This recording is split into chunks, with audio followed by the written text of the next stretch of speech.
The ജേർണലിസ്റ്റിലേക്ക് ബി.ജെ.പിയിലേക്ക് ചേക്കേറിയതിനു പിന്നാലെ മുഖ്യമന്ത്രി പിണറായി വിജയനെയും മകളെയും കുടുംബമടച്ച് ചീത്ത വിളിച്ച് മുന്നേറുകയാണ് പഴയ ജനപക്ഷം നേതാവ് പി.സി. ജോർജ്. മുഖ്യമന്ത്രിയും മകളും ഭാര്യയും ഒക്കെ പൂജപ്പുര സെൻട്രൽ ജയിലിൽ കിടക്കുമെന്നും തന്നെ വേട്ടയാടിയതിനു പകരമായി തന്റെ മകൻ ആ കുടുംബത്തെ ഒന്നാകെ വേട്ടയാടി തീർത്തതിനു ശേഷമേ വിശ്രമിക്കൂ എന്നും പി.സി. ജോർജ് വിളിച്ചു പറയുകയാണ്. അധികം താമസിയാതെ മുഖ്യമന്ത്രിയും ഭാര്യയും മകളും ഒക്കെ തിരുവനന്തപുരം സെൻട്രൽ ജയിലിലേക്ക് പോകാനായിട്ട് കാല് പൊക്കി നിൽക്കുക. എന്താ കാര്യം? മറ്റൊന്നും നിങ്ങൾ പത്രത്തിലൂടെ വായിച്ചുകൊണ്ടിരിക്കുകയാണ്. വിശാഖ കടക്കുന്നില്ല. ഒരു ജോലി ചെയ്യാതെ വീണയുടെ സ്ഥാപനം 1,72,00,000 രൂപ കമ്മീഷൻ മേടിച്ചിരിക്കുന്നു. ഒരു ജോലിയും ചെയ്തിട്ടില്ല. എവിടുന്ന്? CMRിന് കിട്ടിയ ലാഭം എന്താ? 40,000 കോടി രൂപയുടെ ഇൽമനേറ്റ് കട്ടുകൊണ്ടിരിക്കുന്നു. കേരളത്തിലെ 3.5 കോടി ജനങ്ങൾക്ക് അവകാശപ്പെട്ട 40,000 കോടി രൂപയുടെ സ്വത്താണ് 1,72,00,000 വീണയ്ക്കും മുഖ്യമന്ത്രിക്ക് എത്ര കൊടുത്തെന്ന് അറിയില്ല. തട്ടിയെടുത്തോണ്ട് പോയിരിക്കുന്നത് കർത്ത മാന്യനാണ്, കുഴപ്പമൊന്നുമില്ല. പക്ഷേ ജനങ്ങളുടെ പണമാണ് മോട്ടിക്കുന്നത്. ശരിയാണ്. അതൊക്കെ വളരെ വ്യക്തമായി ബഹുമാനപ്പെട്ട ഹൈക്കോടതിയുടെ ഉത്തരവിന്റെ അടിസ്ഥാനത്തിൽ അന്വേഷണം നടക്കുകയാണ്. SFI ആദ്യം സഖാക്കന്മാരത്തെ SFI എന്ന് പറഞ്ഞു. അല്ല, SFI ആയിട്ട് അവരന്വേഷിച്ചുകൊണ്ടിരിക്കുക. ആര് പറഞ്ഞാലും കേൾക്കുകയില്ല. അതായത് കേന്ദ്ര ധനകാര്യമന്ത്രിയായിരുന്ന ചിദംബരത്തെ വീടിനകത്ത് കയറി അറസ്റ്റ് ചെയ്ത ഉദ്യോഗസ്ഥനാണ് SFIയുടെ ഇവിടെ അന്വേഷിക്കുന്ന 6 അംഗ സംഘത്തിന്റെ തലവൻ എന്ന് പറയുമ്പോൾ മനസ്സിലായിട്ട് കൂടുതൽ പറയണ്ടല്ലോ. രക്ഷപ്പെടുകയല്ല. ആര് പറഞ്ഞാലും കേൾക്കില്ല, ശരി ചെയ്യുന്നതാണ്. ഏതായാലും അവര് താമസിപ്പിക്കാൻ നോക്കുക. കർണാടക ഹൈക്കോടതി പോയി അവിടുന്ന് അടിമടിച്ചോണ്ട് ഇന്നലെ വന്നു. സ്വാഭാവികമായിട്ട് ഈ തെരഞ്ഞെടുപ്പുകാരെ നീട്ടി വെക്കാവും നോക്കുക. പി.സി. ജോർജിനെ പോലെ ഒരു മുന്നണിയിലും പ്രവേശിപ്പിക്കാതെ വഴിയാധാരമായി തോറ്റുകിടന്നൊരു നേതാവ് ഒരു സുപ്രഭാതത്തിൽ ബി.ജെ.പിയിൽ പ്രവേശിപ്പിക്കപ്പെട്ടതിനു ശേഷം ഒരു സംസ്ഥാനം ഭരിക്കുന്ന മുഖ്യമന്ത്രിയെയും കുടുംബത്തെയും തെരുവോരങ്ങളിലൂടെ ഓടി നടന്ന് ചീത്ത വിളിക്കുകയും പരിഹസിക്കുകയും ചെയ്യുകയാണ്. മുഖ്യമന്ത്രിയുടെ മകൾക്കെതിരായ കേസും അന്വേഷണവും ഒക്കെ പുരോഗമിക്കട്ടെ. പക്ഷെ പി.സി. ജോർജിനെ പോലെ വർഗീയത പറഞ്ഞതിന് ജയിൽ ശിക്ഷ അനുഭവിച്ചതടക്കം കേരളത്തിന്റെ പൊതുസമൂഹത്തെ മതനിരപേക്ഷത മലീമസമാക്കാൻ ശ്രമിച്ചതിന്റെ പേരിൽ നിയമ നടപടി നേരിട്ട് ഒരാളാണ് എന്ന ഒരു സാഹചര്യം നിലനിൽക്കെ ഈ വ്യക്തി വളരെ ക്രെഡിബിൾ എന്ന് തോന്നിപ്പിക്കുന്ന വിധത്തിൽ മുഖ്യമന്ത്രിയെ വെല്ലുവിളിക്കുകയാണ്. സംസ്ഥാനം ഭരിക്കുന്ന CPMനോ LDFനോ പി.സി. ജോർജിനെ ഒന്നും ചെയ്യാൻ കഴിയുന്നില്ല എന്നുള്ളതാണ് യാഥാർത്ഥ്യം. ഇക്കാര്യത്തിൽ പി.സി. ജോർജ് വിജയിച്ചു എന്ന് ഞാൻ തുറന്ന് സമ്മതിക്കാം. കാരണം 2 മുന്നണികൾ മാത്രം വിധി എഴുതിയിരുന്ന കേരളത്തിൽ, അല്ലെങ്കിൽ LDFലോ UDFലോ മാത്രം അഭയം പ്രാപിച്ചാൽ മാത്രമേ ഒരു നേതാവായി ജനങ്ങൾ അംഗീകരിക്കൂ, അല്ലെങ്കിൽ എന്തെങ്കിലും ചെയ്യാൻ കഴിയൂ എന്നൊരു സാഹചര്യം തിരുത്തി എഴുതാൻ പി.സി. ജോർജിന് ഈ പ്രവൃത്തിയിലൂടെ സാധിച്ചു.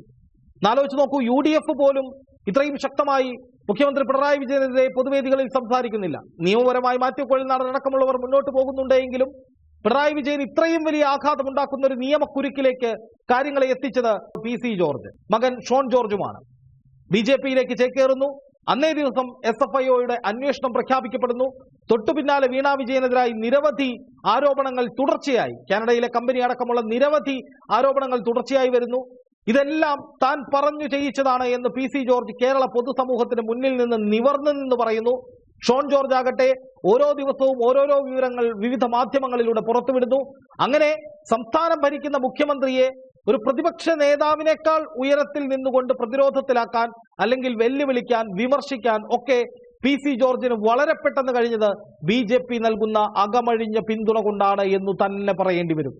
പി.സി. ജോർജിനെ സംബന്ധിച്ച് ഇത്രയധികം തകർന്ന് താഴെ പോയിട്ടും രാഷ്ട്രീയപരമായി ഉയർന്നു വരാനും ബി.ജെ.പിയിലേക്ക് സ്വന്തം പാർട്ടി ഉപേക്ഷിച്ച് ചേക്കേറിയിട്ടാണെങ്കിലും തനിക്കെതിരെ നിലപാട് സ്വീകരിച്ചവരെ ഒക്കെ ശക്തമായി തിരിച്ചടിക്കാൻ, അതൊരു സംസ്ഥാനത്തിന്റെ മുഖ്യമന്ത്രിയെ തന്നെ വെല്ലുവിളിച്ച് മുന്നോട്ട് പോകാൻ പി.സി. ജോർജിന് കഴിയുന്നു. അതും കേരളത്തിൽ ബി.ജെ.പിക്ക് യാതൊരു തരത്തിലുമില്ല ഗ്രൂപ്പുമില്ലാത്ത കേരളത്തിൽ CPM ഭരിക്കുമ്പോൾ പി.സി. ജോർജിന് ഇത്തരത്തിൽ നീങ്ങാൻ കഴിയുന്നു എന്നുള്ളത് അത്ഭുതാവഹമായ കാര്യമാണ്. പി.സി. ജോർജ് പിന്നീട് പറയുന്ന പ്രതികരണങ്ങൾ, പ്രസംഗത്തിന്റെ ബാക്കി ഭാഗം പ്രേക്ഷകർ കേൾക്കുക. വലിയ വിമർശനങ്ങളാണ് കേരള സർക്കാരിനെതിരെ PC ജോർജ് തെരുവുകളിലൂടെ മുഴക്കിക്കൊണ്ടിരിക്കുന്നത്. എറണാകുളത്ത് നടന്ന ഒരു പരിപാടിയിലാണ് PC ജോർജ് ഇപ്പോൾ ഇത്തരത്തിൽ സംസാരിച്ചിരിക്കുന്നത്.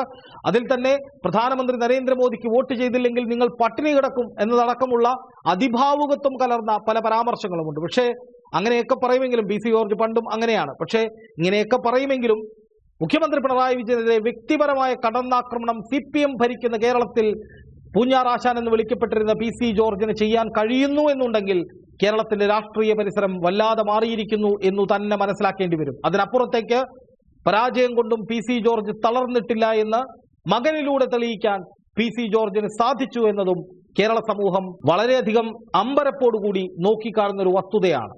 BJP പാളയത്തിലെത്തിയാൽ ഇത്രയും കാലം ആരും രക്ഷപ്പെട്ട ചരിത്രമൊന്നും കേരളത്തിലില്ല. പക്ഷെ PC ജോർജ് അത് തിരുത്തിക്കുറിച്ചിരിക്കുന്നു.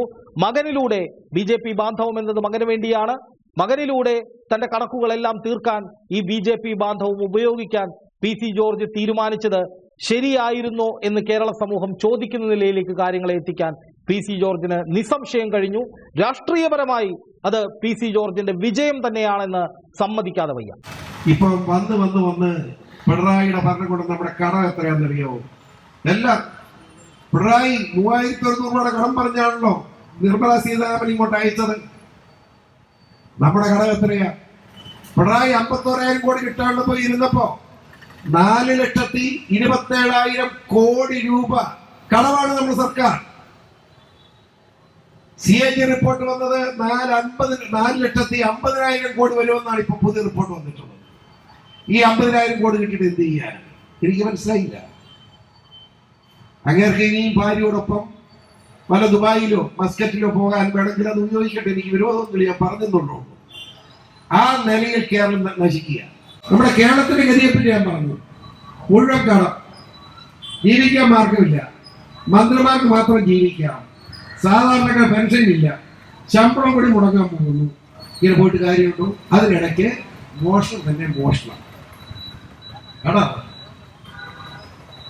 നമ്മുടെ UAE കോൺസുലേറ്റിൽ സ്വപ്ന സുരേഷ് കോൺസുലേറ്റ് ഓഫീസറായിട്ടിരിക്കുന്നു. ശരത് അവിടുത്തെ PRO. ഒരു ദിവസം മുഖ്യമന്ത്രിയുടെ ഓഫീസിൽ നിന്ന് UAE മുഖ്യമന്ത്രിയുടെ ഓഫീസിൽ വിളിക്കുന്നു പ്രൈവറ്റ് സെക്രട്ടറി. അയാൾ പറഞ്ഞു മുഖ്യമന്ത്രി ഒരു ബാഗേജ് ഇങ്ങോട്ട് കൊണ്ടുവരാൻ മറന്നുപോയി, അത് മുഖ്യമന്ത്രി വീട്ടിൽ നിന്ന് ഇവിടെ എത്തിക്കും, അത് നയതന്ത്ര ചാനലിലൂടെ UAE എത്തിച്ചു കൊടുക്കണം. ശരി, അവിടുന്ന് ബാഗേജ് വന്നു. ബാഗേജ് ശരത്തിന്റെ അടുത്ത് കൊടുത്തു. ശരത് എല്ലാം അവിടെ എന്ത് ചുമ്മാ കടലാസായിട്ട് കൊടുത്താലും സ്കാൻ ചെയ്തു വരും. സ്കാൻ ചെയ്തപ്പോ $1,000 മതി. നോട്ടല്ല, ഡോളറാണ്. കൊടുത്തു വിട്ടു, UAE എത്തിച്ചു കൊടുത്തു. അത് കഴിഞ്ഞ് 22 പ്രാവശ്യം അവിടെ നിന്ന് ഇങ്ങോട്ട് വന്നു ബാഗേജ് നയന്ത്ര പാർസൽ കൊടുത്തിട്ട് അത് മുഴുവൻ സ്കാൻ ചെയ്തു. സ്കാൻ ചെയ്തപ്പോ അതെല്ലാം ഒന്നാന്തര സ്വർണമാണ്. എന്തിനാ ഇത്? ഈ പിണറായിക്ക് എന്തിനാ ഇതിന് മാത്രം പണം? എനിക്ക് മനസ്സിലാകുന്നില്ല. നീളെ പഠിച്ചുകൊണ്ടിരിക്കുമ്പോ ജീവിക്കാൻ മാർഗമില്ലാത്തത് കൊണ്ട് കലിക്കാൻ കുത്തിയിരിക്കും. സുകുമാർ അഴീക്കോട് എന്ന് പറയുന്ന വലിയ സാഹിത്യകാരൻ നടന്നു വരുന്നൊക്കെ ഇരിക്കുക. പുള്ളി നടന്നു വരുമ്പോ ഈ ഇരിക്കുകയാണ്. അന്ന് 2 ഉണ്ട്. ഇപ്പൊ ആ 2 ഇല്ല. ഒരു 2 പോകില്ല. ആ പുള്ളി 2 കൊണ്ട് വരുള്ളൂ. 2 എടുത്ത് കൈ കൊടുക്കും. അതുകൊണ്ട് പള്ളിക്കൂടത്ത് പോയി ജീവിച്ച മനുഷ്യനാണ് ഈ സ്വർണ്ണക്കടത്ത് നോക്കണം. ജീവിക്കാനുള്ളത് മോട്ടിച്ചോട്ടെ, മുടിയട്ടെ, പിന്നെ എന്തിനു പിടിക്കുന്നു? ഇതുപോലെ ഇത് ആർക്ക് കൊടുക്കാൻ? കേരളത്തിന്റെ നന്മയ്ക്ക് വേണ്ടി, ഈ നാടിന്റെ നന്മയ്ക്ക് വേണ്ടി ബഹുപ്രിയങ്കനായ മോദിജിക്ക് അനുകൂലമായ തീരുമാനമെടുത്തുകൊണ്ട് മുൻപോട്ട് പറയണം. ഇല്ലെങ്കിൽ പട്ടിണി കിടക്കാനായിരിക്കും വിധിക്കപ്പെടുക എന്നതിൽ ഒരു സംശയമില്ല. 4.5 ലക്ഷം കോടി രൂപ കടത്തിക്കിടക്കുമ്പോൾ നമ്മളെ സംബന്ധിച്ചിടത്തോളം ഇനി പട്ടിണിയിലേക്ക് പോകുന്നത് മാത്രമാണ്.